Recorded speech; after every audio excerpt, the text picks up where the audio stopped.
Good morning, everybody. This is Pastor Rick, Broadman Baptist Church. This is the Broadman Word for Monday, October 2nd, 2023. Can't believe we're already into October. It's fall already, and temperatures are getting a little cooler, at least later on in the week. And a lot of change going on. It's wonderful to be able to witness God's design. Today, I want to talk to you about design and wisdom, and just bring you a couple of ideas about the world and about how it works and about its design and about what we know and how God lets all that work together. If you think about it, in Genesis 1:14 through 23, God said, "Let birds fly above the earth across the vault of the sky." That's specifically Genesis 1:20, but in that whole set of scriptures about Genesis, it's talking about God's design and how he calls it good and how it goes about it.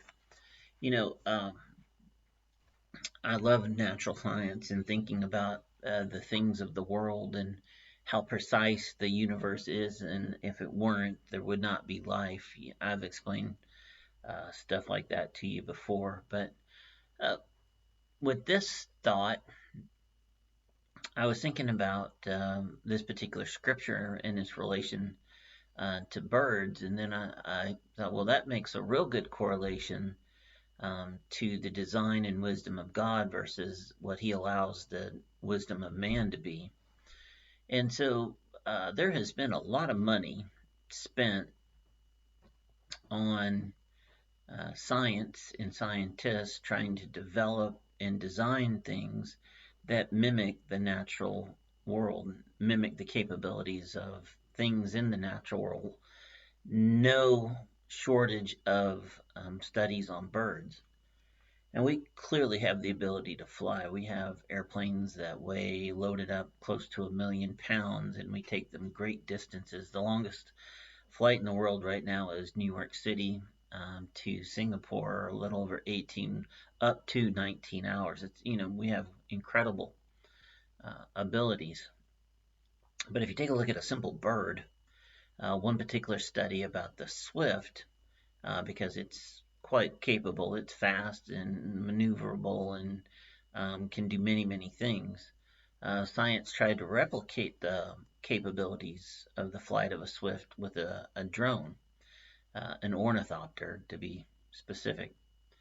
And after much effort, and much money, and lots of aches and pains of human design, they came up with something that looked like a swift, but it only had about 10% of the capabilities, because there's just no way that they could mimic the ability a swift has to curve its wings, lift up feathers to bleed energy, or put feathers down to accelerate, and use different parts of their wings for different things. And it's just, to design a machine with those kinds of capabilities is just, beyond human abilities right now. So they concluded that they were only able to, with all of their research, all of their human wisdom, all of their money, to replicate about 10% of biological flight. So in thinking about this and reflecting on it, we can take a look at the natural world, and we can take a look at the kinds of amazing abilities of all kinds of creatures and just the physical existence of the universe itself. And we can draw a lot of inspiration by simply being students of the design of God. And God founded the world, according to the Bible, God founded the world by his wisdom. And, you find that in Jeremiah chapter 10, I think it was. And so whenever each step of the process of creation was completed, God confirmed that it was good. And so for us now, trying to draw hope, faith, and inspiration from God and his creation in the natural world, should look around and understand that God did a very unique thing. He designed something as intricate and precise as our world through his wisdom and his design ability, but he gave us the ability to combine his wisdom with our own wisdom and reasoning. You see, you don't have to believe in fairy tales or myths or mythical creatures, or as one particularly facetious detractor of God called it, the flying spaghetti monster. And in fact, there's some kind of movement related to that. Uh, you can reason the physical world and come up with the conclusion, as these scientists did, trying to mimic something as small and seemingly inconsequential as a swift. That through our human reasoning, we should be able to deduce that things are simply designed. The world was designed, and it was designed by God. If it weren't designed by an intelligent God, then we would be able to mimic everything. There would be nothing that we couldn't replicate or reproduce. There would be nothing that we couldn't explain. There would be nothing beyond our wisdom and our reasoning. But there is.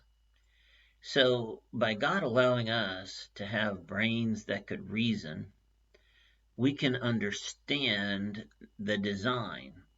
We can't understand all of God's intention of each individual design, or, how he went about it, but we can understand the design, and we can deduce that it was God, a supernatural God, that was the designer. So we need to be able to learn from the natural world, not try to spend so much time replicating it or figuring out every single little piece of it. Once we get to the point where we understand that this um, is in fact the work of a supernatural God, or at least if people are having trouble with that, a secular person, doubting the existence of God, when they get to the point where they understand that there are things that humans can't understand. If there were, we could replicate a Swift. There is no reason, if we are the existence of the world, if we are the determiners of the world through our reasoning and our science and our capabilities, that we couldn't do something as simple as replicate a little bird called a Swift.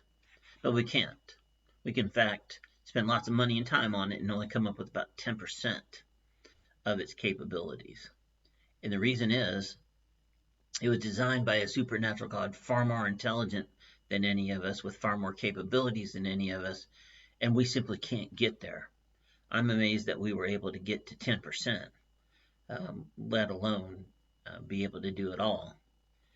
So, reflecting on our know-how and applying it to the reality of nature, we should understand that this was a act by an intentioned, reasoned, capable, supernatural, all-knowing God for his own purposes. And we exist under the hand of his grace.